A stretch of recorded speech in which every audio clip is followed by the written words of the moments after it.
Hello and welcome, ladies and gentlemen, to a new edition of the Daily Debate. On behalf of myself and everybody here at Nile TV International, we're wishing you a happy Christmas. In tonight's show, we will be focusing on the social protection programs, the programs and the initiatives that safeguard the standard of living for the Egyptian citizens. We're going to be looking at this file tonight, but before we start doing that, let's check out some of the main stories making the news today.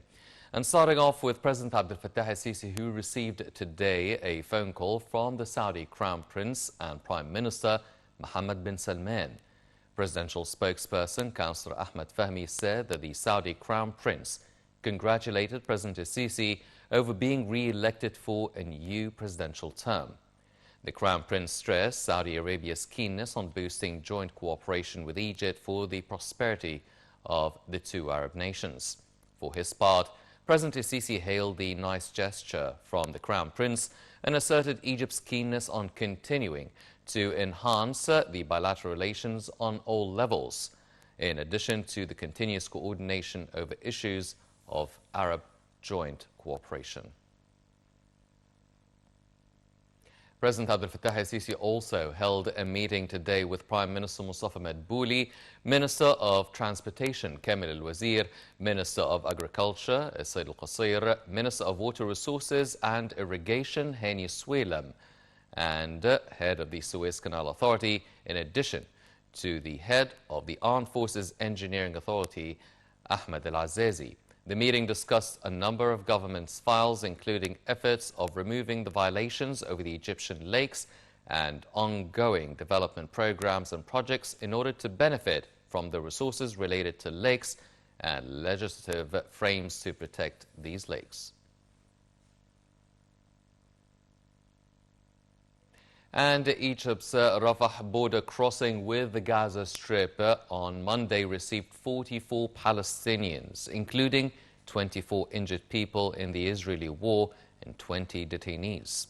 The injured will be admitted to hospitals in northern Sinai cities of El Arish and Sheikh Zuweid, as well as in some governorates, including Ismailia, Port Said, Suez and Cairo.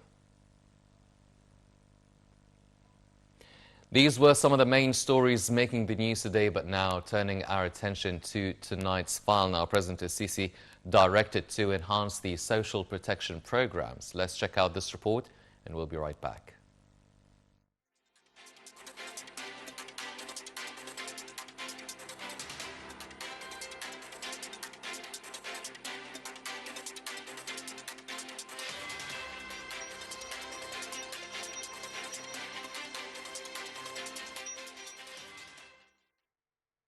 President Abdel Fattah el-Sisi instructed to continue improving performance and enhancing the efficiency of project implementation to boost the indicators of the general budget and lower the total budget deficit, while working on various development and service projects that benefit citizens directly. The President also instructed to continue supporting social protection programs, considering that the number of beneficiaries of the Takaful and Karama program has reached 22 million citizens, with more than 5 million families in various governorates.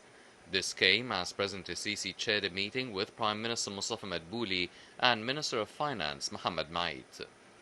President el-Sisi emphasized that the main objective of all efforts undertaken by the state is to improve the situation of citizens, raising their living standards and build a country that can provide a decent quality of life, sustainably, and for all its citizens. Presidential spokesperson Ahmed Fahmy said that the meeting addressed the follow-up of the financial performance indicators of the general budget, where the Minister of Finance presented the ongoing efforts to achieve the budget goals, especially the continuation of maintaining financial stability in light of the current global crisis. This is in addition to working to increase the supply of goods and services by improving the investment climate and infrastructure development, enhancing competitiveness, and investing in the human element by increasing spending on health and education, as well as improving productivity to achieve higher growth rates while continuing intensive efforts to reduce inflation.